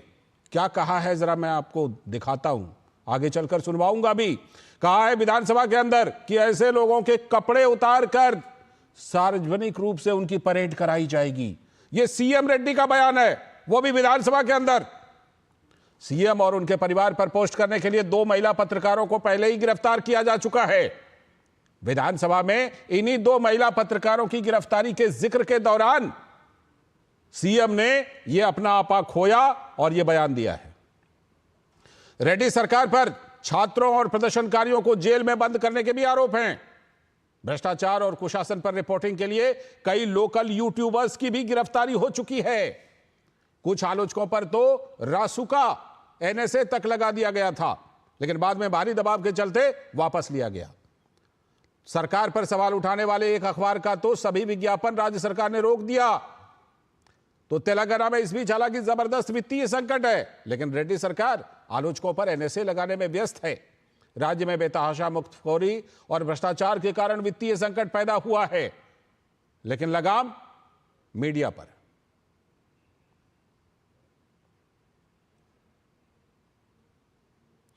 क्या कुछ कहा है तेलंगाना के मुख्यमंत्री ने, आइए सुनते हैं।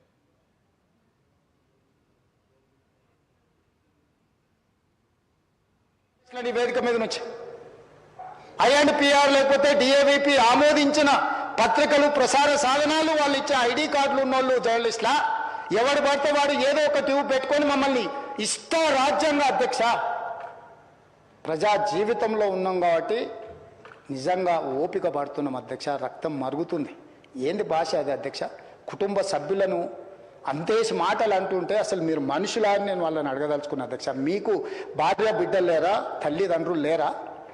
మీ అమ్మనో నీ చెల్లినో నీ భార్యనో ఈ రకంగా మాట్లాడితే నువ్వు ఇంతవా అని నేను అడుగుతున్నా. ట్విట్టర్లో పెట్టినోని అరెస్టును ఖండించినోని, నా భార్య నా బిడ్డను తిడితే నాకు నొప్పి అవుతుంది, కానీ నీకు ఒక ఆడపిల్లను అవమానిస్తుంటే నీకు నొప్పి కాదా? ఏ సంస్కృతిలో ఉన్నారని నేను అడుగుతున్నా అధ్యక్ష. తోడుకలు తీస్తా అధ్యక్ష, ముఖ్యమంత్రిగా చెప్తున్న ఒక్కనొక్కని బట్టలు పదేసి రోడ్డు మీద తిప్పిస్తా అధ్యక్ష. तेलुगु भाषा में ये बोल रहे थे, वही धमकी दे रहे थे मीडिया को। और क्या कुछ कहा है टीआरएस की नेता के कविता ने, उनको सुनते हैं। छोटे लोगों की सोच बहुत छोटी होती है, तो ये हमारे जो मुख्यमंत्री साहब है अनफॉर्चुनेटली बड़े कुर्सी में बैठे, लेकिन सोच उनका अभी भी बहुत छोटा है। तो जिस तरीके के गली में बात प्रयोग करते हैं वो आजकल ये मंचों पे प्रयोग करने लग गए और कुछ नहीं है। दूसरी बात ये है कि ये हैबिचुअल ऑफेंडर है। आप जितने बार भी उनको करेक्ट करो, जितने बार भी उनको आप जेल में डालो, फिर वापस बाहर आएंगे, वही क्राइम करेंगे। ये सीएम साहब भी वैसे ही है। जितने बार भी तेलंगाना के लोग गाली देते हैं या कहते हैं, उनको बोलते हैं कि आप ऐसे बात मत करो, आप बड़े कुर्सी पे बैठे हो, सुधरते नहीं है, सुधरने वाले भी नहीं है। इसीलिए तेलंगाना की जनता ने आज डिसाइड कर लिया, जब सीएम साहब हमारे टीवी में दिखते हैं तो हम लोग म्यूट लगा के चले जाते हैं। तो ये हालत आज ये सीएम साहब का हो गया है। उनकी जैसी भाषा प्रयोग करना मुझे आता नहीं है और मैं करना भी नहीं चाहती, क्योंकि पॉलिटिक्स एक डिग्निफाइड तरीके से होना चाहिए। ये सीएम साहब अनफॉर्चुनेटली वो भूल चुके हैं। अभी वक्त है एक ब्रेक का। ब्रेक के बाद जब लौटेंगे तब करेंगे इस मुद्दे पर बात कि क्या कुछ मुख्यमंत्री रेड्डी कह रहे हैं और उसका क्या मतलब है और क्यों ऐसी बातें कर रहे हैं रेवंत रेड्डी।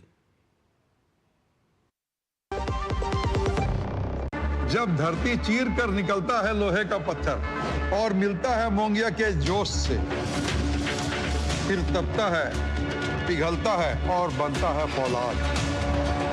अब होता है सरिया सारी खूबियों के साथ। मोंगिया स्टील, मजबूत देश का मजबूत सरिया। जो लक्ष्य चुना था समझ आने लगा है। जीएलए यूनिवर्सिटी, उच्च लक्ष्य की निश्चित प्राप्ति। स्वागत है ब्रेक के बाद। और जैसा कि ब्रेक पर जाने से पहले हमने बताया कि तेलंगाना के मुख्यमंत्री ने कैसा बयान दिया है और क्यों दिया है, और तेलंगाना के मुख्यमंत्री के बयान के क्या मतलब समझे जाएं। वरिष्ठ पत्रकार राजकिशोर तिवारी जी हमारे साथ जुड़े हुए हैं, उनसे जोड़ते हैं और उनके सीएम रेड्डी के बयान का मतलब समझते हैं। राजकिशोर जी, प्रायः इस देश में चर्चा होती है कि यहां इमरजेंसी, वहां इमरजेंसी, तमाम बातें होती रहती हैं, और मुख्यमंत्री विधानसभा के अंदर कह रहे हैं कि ऐसे लोगों को नंगा करके सार्वजनिक तौर पर इसलिए पीटेंगे क्योंकि वो हमारी और हमारे परिवार की आलोचना करते हैं, इसलिए पीटेंगे। ये इमरजेंसी है ना, असली इमरजेंसी? देखिए लालचंद जी, दिक्कत ये ना कि जिन लोगों ने संविधान की किताब को हाथ में लेकर सबसे ज्यादा चर्चा की है, वो देखिए कि संवैधानिक अधिकारों का हनन कैसे करते हैं।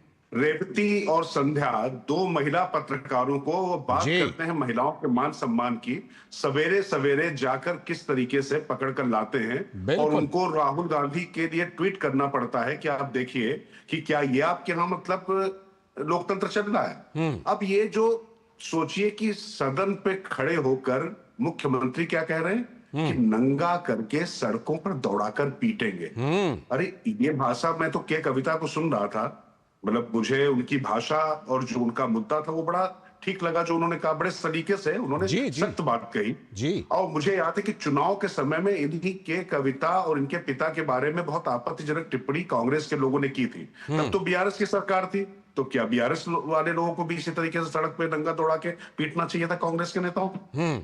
दरअसल दिक्कत ये ना कि ये जो प्रतिशोध और जो जिस तरीके की भाषा है, और ये लगातार, जैसे मुझे मतलब कहने में कतई संकोच नहीं है, कांग्रेस के नेताओं के जैसे ये चरित्र में ये बात घुस चुकी है। वो जब किसी मुद्दे पर बात तो सबसे ज्यादा करते हैं, लेकिन आप ये देखिए, मैं अगर प्रधानमंत्री नरेंद्र मोदी का उदाहरण लूं, कौन कौन से शब्द नहीं कहे गए, कब्र खुदेगी, इस तरीके के नारे लगाए गए हैं एयरपोर्ट पर, अगर याद करिए आप। बिल्कुल। तो उसके बाद नरेंद्र मोदी को क्या करना चाहिए था? लिस्ट और तो वो कह रहे हैं वहां पर जो है उस लिस्ट में तो सेंचुरी हो चुकी है राजकिशोर जी, उस लिस्ट में तो सेंचुरी हो चुकी है अब शब्दों और गालियों को मिला करके। पता नहीं, मुझे तो लगता है सेंचुरी से बहुत आगे निकल चुके हैं। और देखिए, मैं कहता हूं कि तमाम छोटे मोटे नेता इस तरीके की बात करें तो उसको दरकिनार किया जा सकता है, लेकिन खुद प्रदेश का मुखिया, मुख्यमंत्री, वो भी विधानसभा के पटल पे। अब मैं इसमें एक बात और जोड़ता हूं, राजकिशोर जी, उनको पता था कि ये दो महिला पत्रकारों की गिरफ्तारी पर बयान दे रहे हैं, तो कपड़े उतारकर सार्वजनिक तौर पर पीटने की बात महिला पत्रकारों के लिए कर रहे हैं, महिलाओं के लिए।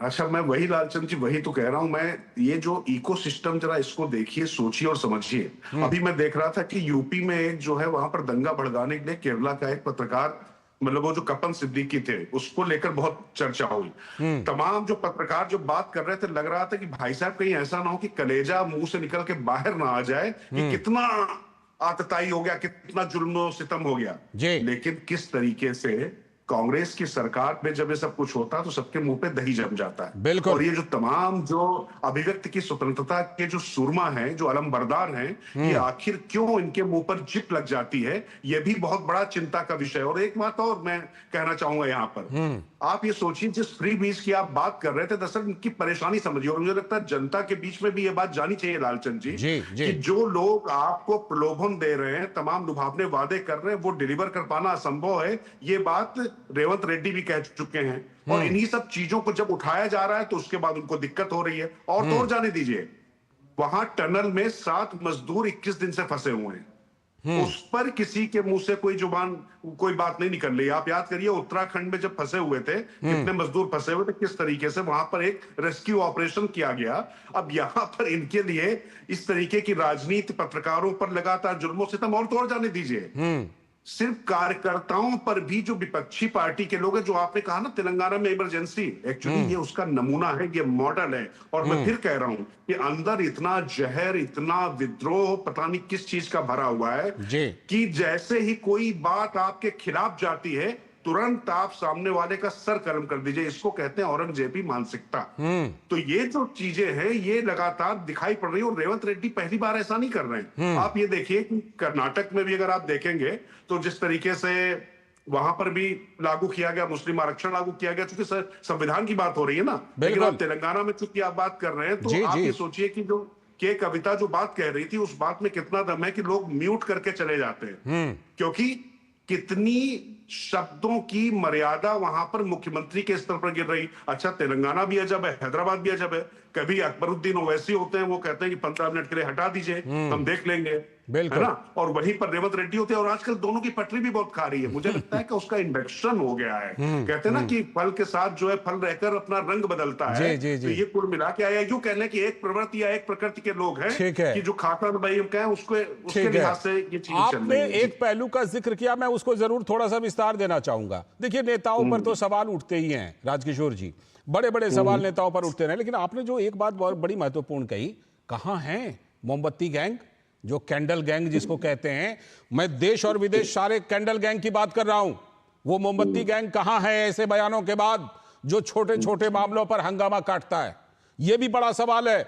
जो तथाकथित अपने आप को प्रबुद्ध कहते हैं, मीडिया के भी उसमें कुछ लोग शामिल हैं। राजकिशोर जी, दरअसल ये सब सुपारी किलर है लालचंद जी। मैं आपको एक लाइन में कहूं, अब सोरोस अंकल की दुकान तो बंद कर रहे हैं डोनाल्ड ट्रंप। अब उनको लग रहा है कि करें क्या। अच्छा, दूसरी बात है कि सोरोस अंकल की दुकान बंद हो रही है, और जो सोरोस पुत्र, जो सोरोस के मानस पुत्र हैं यहाँ पर, वो सारे मानस पुत्र जो है, उनको लगता है कि अगर ये दुकान भी बंद होगी तो उनकी दुकान कैसे चलेगी।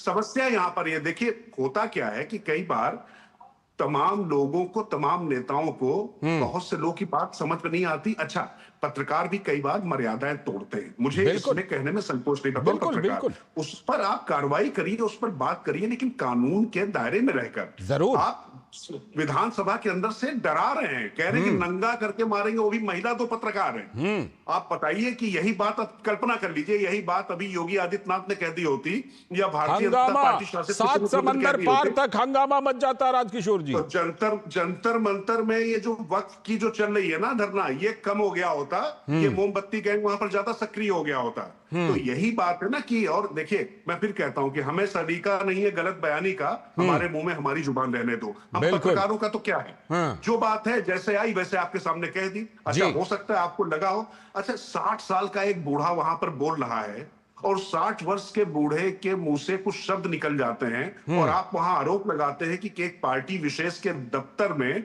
ये सारी चीजें वहां पर प्लान की जाती है। अच्छा, जरा ये बताइए कि बहुत सारी चीजें हमने लोकसभा चुनाव के दौरान कहां क्या प्लांट हुई है, उनको निकाला जाए क्या? बिल्कुल सही बात है। मैं इसको थोड़ा सा और आपके जरिए ये समझना चाहूंगा कि देखिए, ये बयान जो रेवंत रेड्डी का है ना, ये आइसोलेशन में नहीं है। आप देख लीजिए, अल्लू अर्जुन वाले मामले में रेवंत रेड्डी ने क्या कुछ किया था, वो एपिसोड अभी बहुत पुराना नहीं हुआ है। उसके बाद वहां पर जो तमाम यूट्यूबर जो भी आलोचना करते हैं, उनके ऊपर क्या कार्रवाई हो जाती, लोकल यूट्यूबर, बहुत सारे लोकल पत्रकार और यूट्यूबर पर जो कार्रवाई हुई है, विज्ञापन रोक दिए गए अखबार की आलोचना के लिए। तो ये आइसोलेशन में नहीं है, इसलिए ऐसा नहीं है कि ये सहयोग से निकल गया। इसलिए भी गंभीर सवाल उठते हैं रेवंत रेड्डी पर।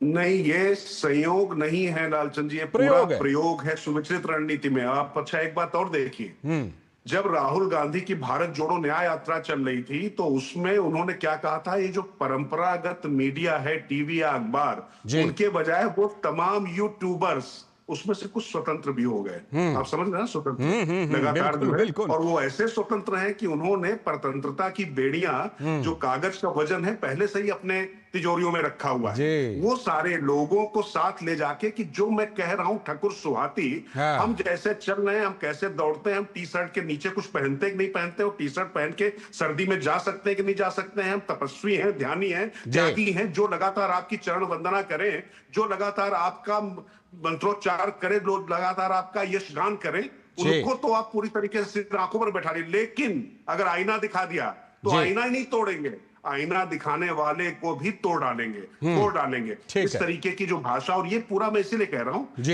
ये कांग्रेस का ये जो चरित्र है, ये सत्ता में आने के बाद जहां पर आते हैं वो दिखाई पड़ता है। बिल्कुल, मुझे लगता है कि कांग्रेस पार्टी के केंद्रीय नेतृत्व को रेवंत रेड्डी के इस बयान का जरूर संज्ञान लेना चाहिए। बहुत बहुत शुक्रिया राजकिशोर जी जुड़ने के लिए और तमाम विश्लेषण के लिए। अभी वक्त है एक ब्रेक का। ब्रेक के बाद जब लौटेंगे तब बात करेंगे कि बिहार में कांग्रेस क्या कुछ कर रही है और इससे कहां टेंशन बढ़ रहा है, महागठबंधन में कितना और कांग्रेस के अंदर कितना, करेंगे इस पर बात।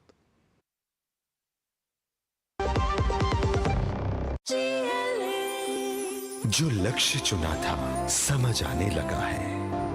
GLA यूनिवर्सिटी, उच्च लक्ष्य की निश्चित प्राप्ति। मेरी पसंद, मेरी पसंद, मेरी पसंद। मेरी पसंद। हमारी पसंद। हम सबकी पसंद। मजबूत देश का मजबूत सरिया Mongia steel. Under the Honorable PM's leadership, an unprecedented push to yoga has been given. Today, yoga is playing a significant role in enhancing health and wellness across the world. PM Yoga Awards are given in recognition to outstanding contributions by individuals and organizations to the field of yoga. These awards carry a trophy, certificate and a prize of 25 lakh rupees. Hurry! Send your entries through MyGov platform before 31st March. Visit Ministry of Ayush website or MyGov platform for more details.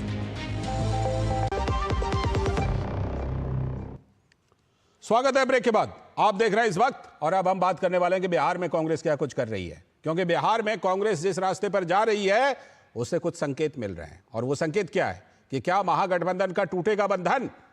Bihar में कांग्रेस ने कन्हैया कुमार को आगे करके शुरू कर दिया है अलग से अपना कार्यक्रम। राज्य में विधानसभा चुनाव से पहले कांग्रेस ने बिहार में पलायन रोको नौकरी दो इस नाम से पदयात्रा शुरू की है, लेकिन कांग्रेस के कन्हैया कुमार की सक्रियता ने महागठबंधन की सहयोगी आरजेडी की परेशानी बढ़ा दी है। कांग्रेस के कन्हैया कुमार और पप्पू यादव को एक्टिव करने से तेजस्वी यादव परेशान हैं, असहज हैं। बिहार में महागठबंधन और देश में इंडी गठबंधन के अस्तित्व पर एक बार फिर से इससे सवाल खड़ा हो गया है। कन्हैया कुमार को बिहार की राजनीति में सक्रिय करने का आरजेडी हमेशा से विरोध करती रही है, लेकिन कांग्रेस के अंदर भी कन्हैया कुमार के नाम पर विरोध है। बिहार कांग्रेस के जो अभी मौजूदा अध्यक्ष हैं अखिलेश प्रसाद सिंह, वो नहीं चाहते हैं कि आरजेडी से दूरी हो। और दूसरी तरफ बिहार का जो प्रभार मिला है जिनको, कांग्रेस नेता कृष्णा लावारू को, उन्होंने आरजेडी से दूरी बना रखी है। तो बिहार में शुरुआती दुविधा और कशमकश के बाद क्या कांग्रेस ने अकेले चलने की नीति बना ली है क्या? हरियाणा और दिल्ली की तरह बिहार में भी कांग्रेस ने चुन ली है अलग राह क्या? और क्या आने वाले दिनों में कांग्रेस ऐसी ही उत्तर प्रदेश समेत तमाम राज्यों में एकला चलो रे की नीति पर आगे बढ़ने वाली है? और एक बार फिर से सवाल कि क्या इंडी गठबंधन सिर्फ लोकसभा चुनाव 2024 तक के लिए ही था? सवाल कुछ और हैं, कुछ और भी हैं कि बिहार में इस बार कांग्रेस को सीटें कितनी मिलेंगी। पिछली बार बहुत ज्यादा सीटें मिली थी, अब तेजस्वी यादव कह रहे हैं उतनी सीटें नहीं देंगे।